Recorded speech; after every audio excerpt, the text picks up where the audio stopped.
ఆదిత్యం చంద్రభౌమో బుధగురుభృగుజన్ భానుజన్ రాహుకేతూన్ నత్వా నిత్యం త్రిసంధ్యం జగదుదయధైర్యస్థైర్య సంపతు హేతూన్ జ్యోతిశ్చక్రే అశ్వతారాది ఉరుగణ సహితాన్ మేషరాశ్యాదిరాశీన్ ఏతాన్ ఆసక్తిమూర్తీన్ ఖచర సురభరాన్ భక్తిత ప్రార్థయామః. నమస్కారం. జూన్ 2వ తారీఖు నుంచి జూన్ 8వ తారీఖు వరకు వార ఫలాలు ఏ రకంగా ఉంటాయో వాటి గురించి మీకు అన్ని వివరంగా మీ రవికిరణ్ శర్మ వేలూరి మీకు చెప్పడం జరుగుతోంది. ఇందులో భాగంగానే ద్వాదశ రాశుల వారికి ఏ ఏ రాశుల్లో ఏ ఏ గ్రహ సంచారాలు, ఏ ఏ అనుకూలతలు, ఏ ఏ ప్రతికూలతలు ఉన్నాయి, ఏ ఏ పరిహారాలు చేసుకోవాలి అనే విషయాలన్నిటి గురించి కూడా తెలుసుకోవడం జరుగుతుంది. మిథున రాశ్యాధిపతి బుధుడు వ్యయస్థానంలో సంచారం చేయటం వల్ల కొన్ని ఖర్చులు ఎక్కువగా ఉంటాయి మిథున రాశి వారికి.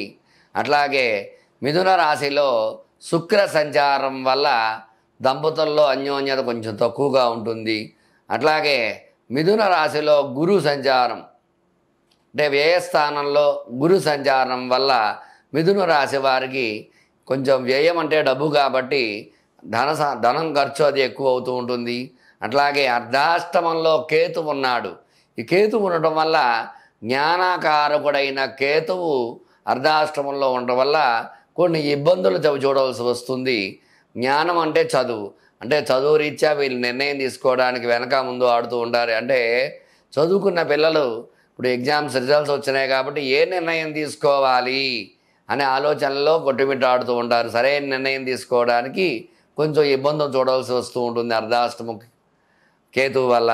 అట్లాగే దశమ స్థానంలో రాహు సంచారం వీళ్ళకి అనుకూలంగా ఉంటుంది. రాహు భాగ్యస్థానంలో ఉన్నాడు. అదే రాహు చంద్రుడితో కలవడం వల్ల మనస్థిమితం తక్కువగా ఉంటుంది. అలాగే నవమ స్థానంలో భాగ్యస్థానంలో శని సంచారం వల్ల శని అనుకూలత అది ఉంటుంది వీళ్ళకి. అట్లాగే ఏకాదశంలో కుజ సంచారం వల్ల వివాహం కాని స్త్రీ పురుషులకి సంబంధాలు రావడం ఇట్లాంటివన్నీ కూడా కుజుడు అనుకూలంగా ఉన్నాడు కాబట్టి మంచి యోగాలు అవన్నీ వచ్చే అవకాశం ఉంటుంది.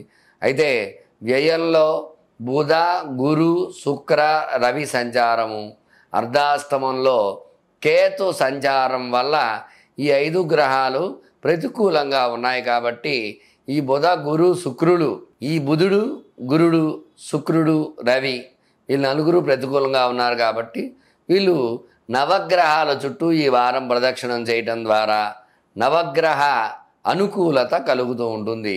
ఈ గ్రహ అనుకూలత కలుగుతుంది. విశేషంగా ఈ యొక్క కుజుడికి ఏకాదశంలో ఉన్నాడు కాబట్టి వ్యాపారం బాగుంటుంది.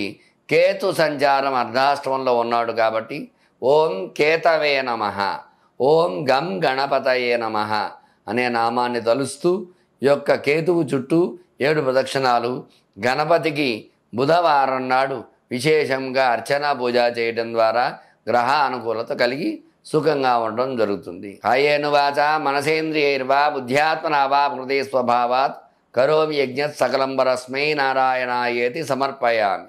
శుభం భూయాత్.